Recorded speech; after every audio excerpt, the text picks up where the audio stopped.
Neelkanth one अपनी हरियाली और खुशहाल वातावरण के लिए प्रसिद्ध था। यहाँ छोटे से लेकर बड़े जानवर तक शांति और प्रेम से रहते थे। इस जंगल का राजा था शेर अर्जुन, जो बहुत ही साहसी और न्यायप्रिय था। लेकिन इन दिनों जंगल की शांति भंग हो चुकी थी। जंगल के बीचों बीच एक विशाल झील थी, जहां सभी जानवर अपनी प्यास बुझाने आते थे। मगर अचानक झील का पानी कम होता जा रहा था। जानवर हैरान थे कि आखिर पानी क्यों सूख रहा है। ये चिंता का विषय बन गया। एक दिन हिरण, नीरा और बंदर चंचल झील पर पहुंचे तो उन्होंने देखा कि झील का पानी बहुत कम हो गया था। पास ही खरगोश मित्रु परेशान होकर बोला, यदि झील सूख गई तो हम सब कैसे जीवित रहेंगे। जानवरों के बीच डर और अफरा तफरी फैल गई। सबने मिलकर राजा अर्जुन के पास जाने का फैसला किया। शेर अर्जुन ने सभा बुलाई और कहा, हमारे जंगल के लिए यह संकट की घड़ी है। हमें यह पता लगाना होगा कि झील का पानी क्यों कम हो रहा है। मैं चाहता हूं कि हाथी गजराज, जो बुद्धिमान और मजबूत है, इस मामले की जांच करे।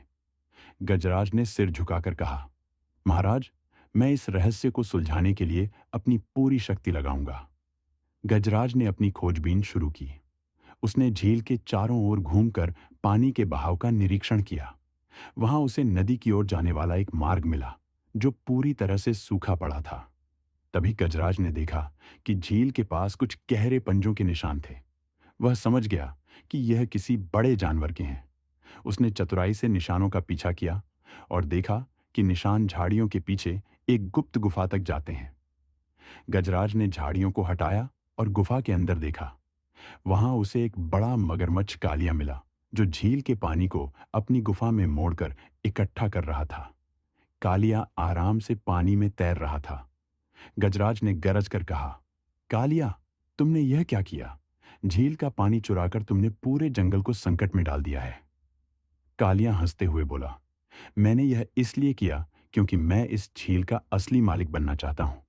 अगर पानी मेरे पास रहेगा तो सारे जानवर मुझसे डरेंगे। गजराज ने कालिया को चेतावनी दी, यदि तुमने अभी पानी छोड़कर गुफा खाली नहीं की तो तुम्हें इसके गंभीर परिणाम भुगतने होंगे। लेकिन कालिया नहीं माना। उसने गजराज पर हमला कर दिया। दोनों के बीच भयंकर युद्ध हुआ। कालिया ने अपनी विशाल पूंछ से गजराज को गिराने की कोशिश की, लेकिन गजराज ने अपनी सूंड से कालिया को जकड़ लिया और उसे गुफा से बाहर घसीट लिया। अंत में गजराज ने कालिया को पराजित कर दिया और उसे चेतावनी दी, अब से तुम इस जंगल के पानी के पास भी नहीं आओगे। डर के मारे कालिया ने गुफा छोड़ दी और भाग गया। गजराज ने झील का पानी फिर से बहाल कर दिया। जब जानवरों ने यह देखा तो वे खुशी से झूम उठे।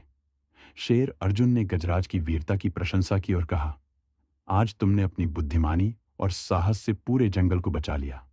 तुम्हें जंगल का सर्वोच्च सम्मान दिया जाएगा। गजराज ने विनम्रता से कहा, महाराज, मैंने केवल अपना कर्तव्य निभाया है। यह जंगल हमारा घर है और इसकी रक्षा करना हम सभी का दायित्व है। सभी जानवरों ने मिलकर गजराज के सम्मान में एक भव्य उत्सव मनाया। शेर अर्जुन ने कहा, इस घटना से हमें यह सीख मिली कि लोभ और अहंकार से हमेशा हार होती है, जबकि बुद्धिमानी और सहयोग से संकट का हल निकलता है। इस कहानी से हमें यह सीख मिलती है कि संकट के समय बुद्धिमानी और साहस से काम लेना चाहिए। साथ ही किसी भी संसाधन का लोभ पूरे समाज के लिए हानिकारक हो सकता है।